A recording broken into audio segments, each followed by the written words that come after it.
Bersama saya Azlin Arif dalam rentasan berita edisi 1193. Antara paparan utama. Diharap penjawat awam tidak terbabit sebagai toyol cyber.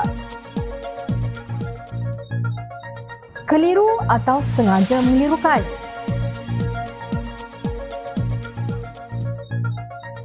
Anak muda dihambat, dana rakyat dirembat. Siapa pemarajalela dalam projek LTS?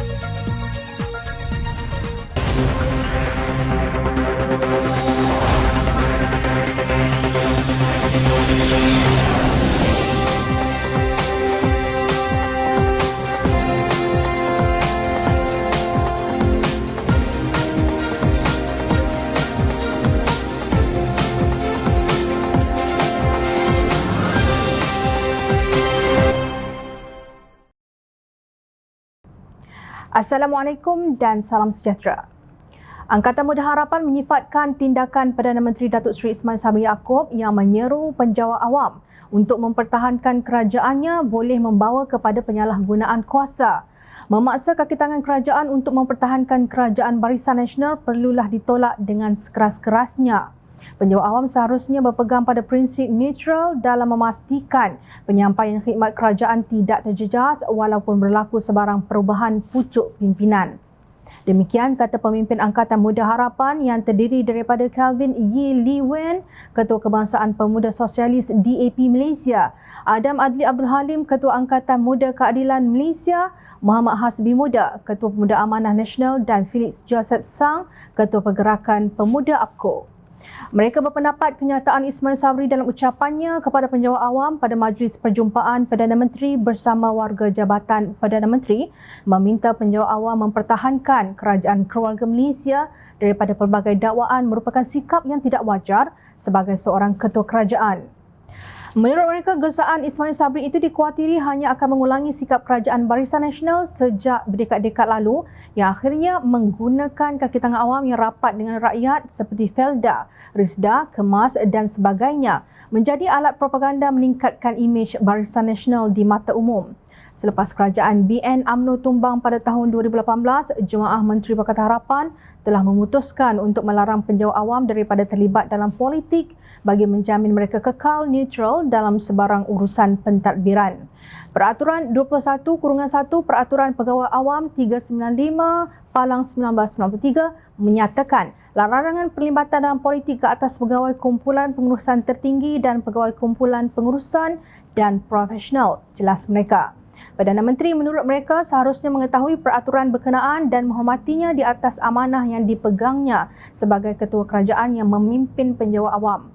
Angkatan Muda Harapan mengingatkan Perdana Menteri mengenai pendedahan syarikat teknologi Meta dalam Quarterly Adversarial Threat Report yang mendakwa pihak Polis Diraja Malaysia PDRM menjalankan aktiviti troll farm atau ladang toyol cyber di internet untuk menyebarkan berita dan tuduhan palsu. Pemimpin anak muda Pakatan Harapan itu berpandangan apabila Perdana Menteri menyeru kaki tangan awam untuk mempertahankan kerajaan Barisan Nasional, rakyat akan melihat kemungkinan isu yang ditimbulkan oleh Meta sebelum ini adalah benar. Maka Pakatan Harapan mendesak Perdana Menteri menghentikan penggunaan kaki tangan dan badan-badan kerajaan sebagai laskar cyber kerajaan Barisan Nasional. Seterusnya, Angkatan Muda Harapan menyeru Suruhanjaya Komunikasi Multimedia Malaysia membuat siasatan ke atas dakwaan Meta untuk mengenal pasti sekiranya benar terdapat penjawat-penjawat awam khususnya anggota PDRM yang melakukan tugas politik. Hanya dengan cara ini kerajaan mampu memulihkan reputasi PDRM sebagai institusi yang berintegriti, tegas Angkatan Muda Harapan. Tidak kira di mana kalian berkhidmat ataupun kalian orang awam, janganlah kerana sedikit imbuhan sanggup melakukan pengkhianatan dengan menjadi toyol cyber lalu menyebarkan fitnah dan berita palsu. Jangan ingat dengan menyamar sebagai orang lain di alam cyber, kalian mungkin tidak dapat dikesan oleh manusia biasa yang menjadi mangsa. Tetapi Allah Subhanahu Wa Taala telah mengingatkan menerusi firman-Nya dalam surah Al-Ankabut ayat 3 yang bermaksud, dan demi sesungguhnya kami telah menguji orang-orang yang terdahulu daripada mereka. Maka dengan ujian yang demikian, nyata apa yang diketahui Allah tentang orang-orang yang sebenar-benarnya beriman dan nyata pula apa yang diketahuinya tentang orang-orang yang berdusta. Sama-samalah kita hayati amaran daripada Allah Subhanahu Wa Taala itu. Wallahu alam.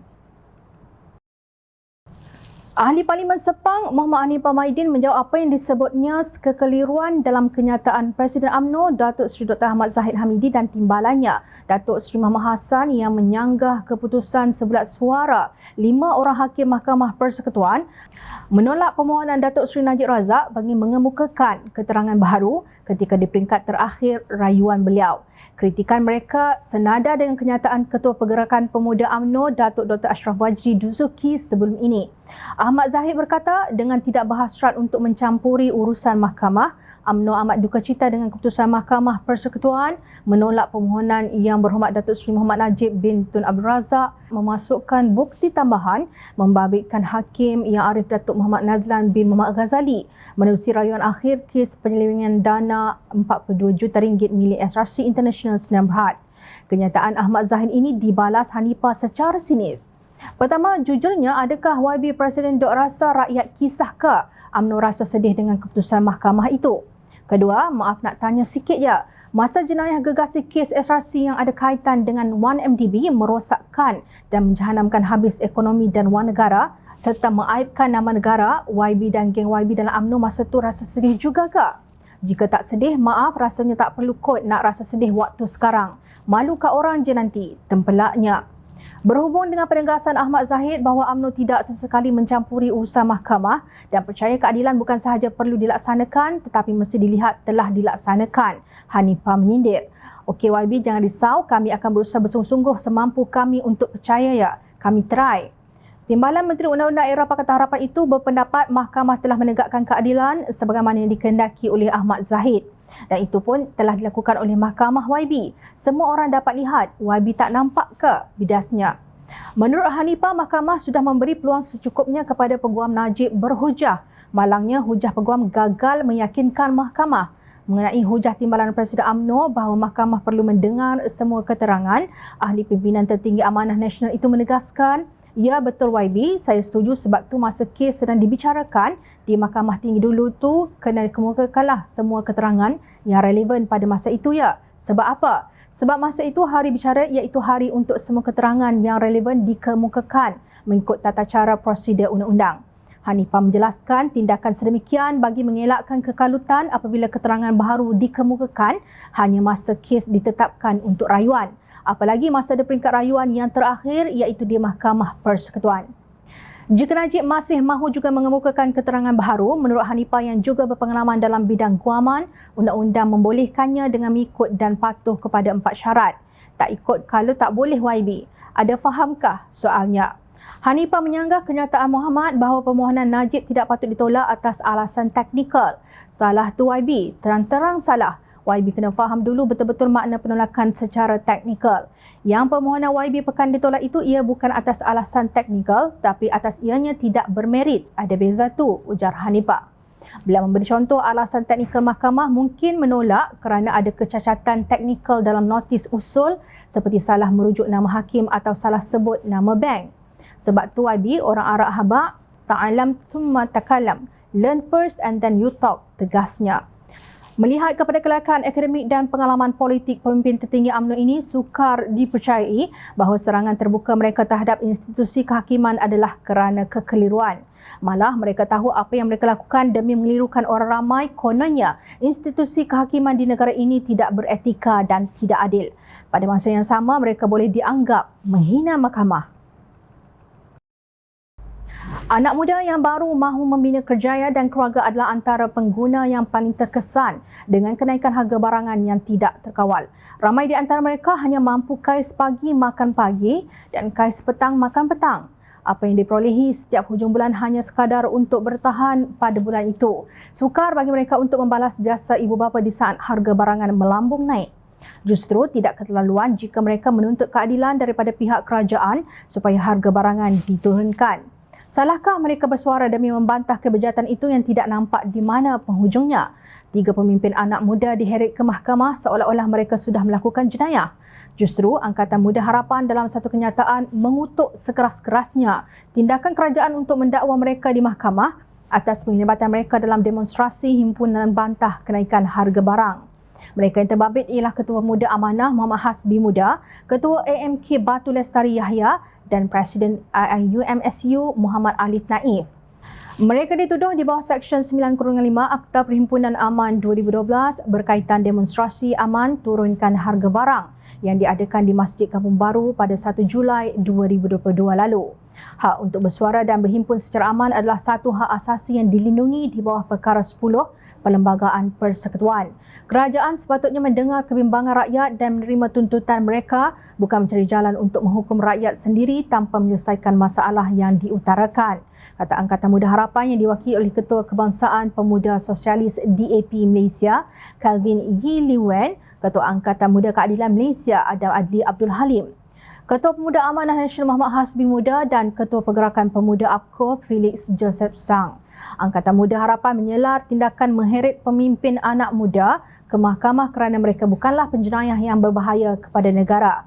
Kami melihat tindakan ini bukan sahaja sebagai satu dakwaan bermotifkan politik dan intimidasi untuk menyekat suara anak muda, tetapi lebih-lebih lagi satu pembaziran sumber mahkamah dan pihak berkuasa yang sepatutnya menyiasat dan mendakwa penjenayah-penjenayah serius di negara kita ini, termasuk pemimpin-pemimpin yang terlibat dalam rasuah dan penyalahgunaan kuasa sehingga menjejaskan keselamatan negara kita, ujar kenyataan itu.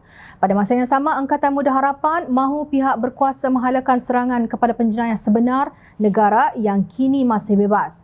Maka kami menyeru agar semua dakwaan ini digugurkan dan pihak berkuasa menumpukan segala tenaga dan sumber mereka untuk menangkap dan mendakwa semua watak-watak yang terlibat dalam skandal rasuah negara, termasuk pemimpin-pemimpin penting yang terlibat dalam skandal kapal tempur pesisir pantai LCS yang menjejaskan keselamatan dan kedaulatan negara. Bagaimanakah Malaysia hendak meremajakan politik negara jika anak muda yang ingin bersuara dihambat sementara dana untuk masa hadapan mereka dirembat? Bagaimanakah kita hendak mengejar kemajuan negara-negara yang sudah berjaya menampilkan pemimpin muda yang berbakat jika awal-awal lagi mulut mereka mahu disumbat dengan kekerasan undang-undang? Adakah kita mahu melahirkan generasi pemimpin muda yang tidak boleh berfikir dengan kritis umpama kerbau yang dicucuk hidung? Jika itu motif pendakwaan mereka, maka jangan salahkan sesiapa jika negara kita semakin tercorot dalam penilaian masyarakat antarabangsa daripada sudut kemanusiaan, politik, sosial dan ekonomi. Sepertinya pemimpin negara tidak serik bahawa Malaysia pernah mendapat malu digelar kleptokrasi at its worst atau kleptokrasi terburuk oleh bekas peguam negara Amerika Syarikat Jeff Sessions akibat skandal One Malaysia Development Berhad 1MDB. Sebuah syarikat pesisir luar pantai telah dinamakan di dalam siasatan dalaman sebagai syarikat yang ditubuhkan untuk memindahkan wang daripada projek LCS ke akaun-akaun di luar negara, kata Timbalan Presiden Keadilan Rafizi Ramli. Syarikat tersebut, Alice Marine Limited, ditubuhkan di Malta. Syarikat ini juga dinamakan di dalam CD pendidikan Panama Paradise Papers yang mendedahkan bagaimana syarikat-syarikat pesisir luar pantai digunakan untuk menyembunyikan wang daripada aktiviti-aktiviti yang melanggar undang-undang di seluruh dunia, ujarnya. Rafizi mendakwa setelah menyemak invoice-invoice daripada pembekal-pembekal tertentu, laporan siasatan dalaman ke atas projek LCS menemui beberapa bayaran palsu berjumlah 23.37 juta ringgit. Menurut Rafizi, modus operandi yang digunakan mirip kaedah yang digunakan untuk mencuri wang One Malaysia Development Berhad 1MDB. Syarikat-syarikat palsu ditubuhkan di seluruh dunia yang namanya menyamai sebuah syarikat yang benar-benar wujud. Invoice dihantar dari satu syarikat, sebaliknya arahan bayaran adalah supaya invoice dibayar ke satu akaun yang didaftarkan di bawah syarikat yang namanya hampir sama tetapi syarikat berlainan, dakwanya. Kata Rafizi, Alice Marine Limited dilantik oleh Subcon Project sebagai pembekal alat-alat gantian untuk projek ini atas cadangan DCNS, kontraktor teknikal yang menyediakan reka bentuk dan spesifikasi teknikal kapal kelas Going. Alice Marine Limited menurut Rafizi dicadangkan untuk menjadi pembekal atas alasan ia syarikat pembekal pertahanan dari Perancis Alice Marine France. Pengurusan projek LCS dimaklumkan bahawa Alice Marine France mempunyai lesen ekspor sedunia yang memberi kelebihan kepadanya untuk membekalkan alat-alat ganti pertahanan. Maklumat itu sebenarnya palsu kerana Alice Marine Limited tidak mempunyai sebarang lesen. Sebaliknya hanyalah sebuah syarikat pesisir luar pantai tanpa operasi. Rafizi menegaskan projek LCS menerima invoice yang nampak seperti datang dari Alice Marine France, tetapi bayaran-bayaran sebenarnya dibuat kepada akaun di Singapura yang dimiliki syarikat lain yang menggunakan nama Alice Marine Limited, nama yang hampir sama tetapi berlainan. Penyiasat kata Rafizi turut menyimpulkan bahawa DCNS dan sebuah lagi syarikat dari Perancis adalah sebahagian daripada skim yang memindahkan wang daripada projek ini yang melanggar Akta Pengubahan Wang Haram AMLA. Perkara ini disahkan apabila penyiasat membandingkan jumlah yang dibayar oleh projek LCS untuk membeli alat-alat gantian kepada Ellis Marine Limited dengan jumlah perolehan yang dilaporkan di dalam penyata kewangan Ellis Marine France bagi tempoh 2011 hingga 2015. Dilaporkan pada sepanjang tempoh itu, subkontraktor projek LCS membayar 43.69 juta euro bersamaan sekitar 210 juta ringgit kepada Ellis Marine France berdasarkan invoice-invoice yang dihantar bagi pembelian alat-alat ganti. Sebaliknya, kata Rafizi, jumlah perolehan yang dilaporkan di dalam penyata kewangan Ellis Marine France kepada pihak berkuasa Perancis hanya 3.53 juta euro bersamaan sekitar 18 juta ringgit. Ini bermakna sejumlah 192 juta ringgit telah dipindahkan ke akaun syarikat pesisir luar pantai yang tidak dapat dijejaki. Sebab itu saya bertegas bahawa skim mencuri dana rakyat yang sebegini rumit tidak boleh berlaku tanpa dilindungi oleh orang-orang atasan yang lebih berkuasa dari seorang pesara Panglima Tentera Laut yang didakwa baru-baru ini, tegas Rafizi. Jika dakwaan Rafizi ini benar, ia amat menyedihkan. Kapal LCS-1 Maharaja Lela yang dilancarkan pada 24 Ogos 2017 tidak siap pada jangka masa yang ditetapkan kerana ada pihak yang sedang bermaharajalela mengsonglap dana untuk projek LCS tersebut. 3 individu perlu memberi penjelasan. Mereka ialah Perdana Menteri ketika itu Datuk Seri Najib Razak, Menteri Pertahanan Datuk Seri Ahmad Zahid Hamidi dan penggantinya Datuk Seri Hishamuddin Hussein. Beranikah mereka tampil dengan fakta secara berterus terang? Ingat, rakyat sentiasa memerhati. Teruskan bersama kami di Jom Channel dan layari portal jomchannel.net untuk mendapatkan berita politik tanah air. Saya Azlin Arif, terima kasih. Assalamualaikum dan salam sejahtera.